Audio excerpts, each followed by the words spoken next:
This is Farm Journal's Margie Fisher. I'm with Brian Spangler from the Indiana Spray Center. Brian, out here today at Soybean College, you were talking about sprayer calibration. Just tell me the importance of making sure farmers get hands-on with their machine. Sure. Today we tried to focus on managing the sprayer from the spray boom down. So lots of variables that go into that, similar to what Missy speaks about when managing soybeans. There's different areas of soybeans that you manage throughout the year. Just like the sprayer, there's tips to manage, there's gauges to manage, there's pressure manifolds to manage, flow meters to manage, just all kinds of things to go into making sure your sprayer is calibrated and it's putting the right amount of product in the target and nowhere else. You talk about sprayer tips. What are some of the top takeaways that farmers got from your presentation with tips? Yeah, great question. A lot of guys didn't realize that their tips wear perhaps as much as they do.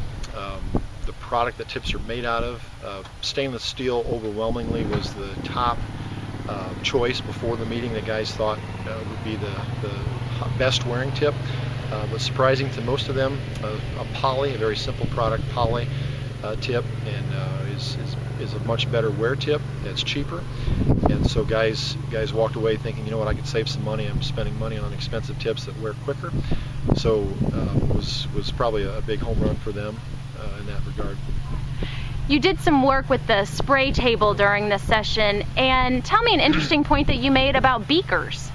Starting to get guys used to the fact that you can do simple things in your shop, whether it be a spray table or whether it be a hydrant with a reducer out of your well. In the wintertime, when you're not under the gun to spray, you can do a lot of calibration and testing of nozzles in the comfort of your own shop. We happen to use a spray table, which is set up with a pressure gauge and different things, but we wanted to show the group today that just simple measurements, we need to make sure that those are accurate. We took two beakers. One was full of water, had 30 ounces of water, for example. Poured it into the second beaker and got about 28 ounces. So where was the variability at?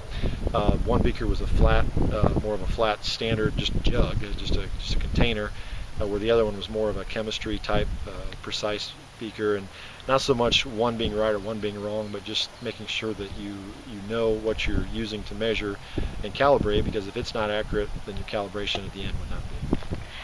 Your group then headed out to the sprayer with some catch cans, stopwatches, calculators to try to figure out what was going on across the boom.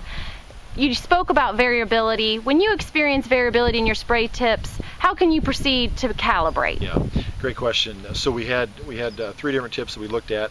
The idea that Farm Journal and I talked about prior to the meeting was get guys up out of the chair and used to doing something and see that it's not hard, it's not a scary thing, just doing some catching.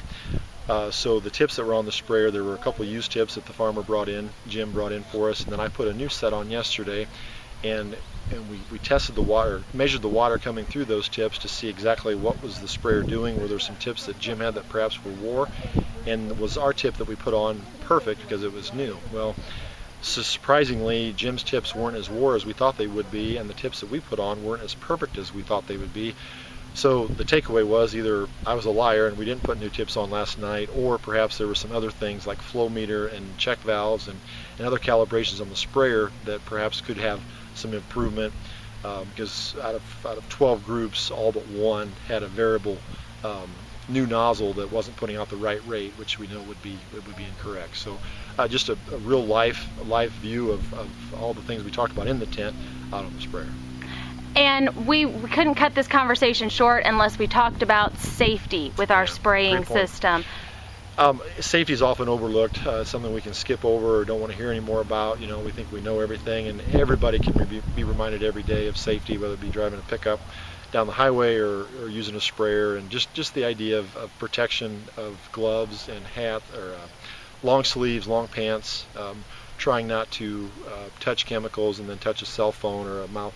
Be patient, take your time, use common sense, nothing earth-shattering, just some good reminders. Perfect. Hey Brian, thanks for being part of our event. We're glad to be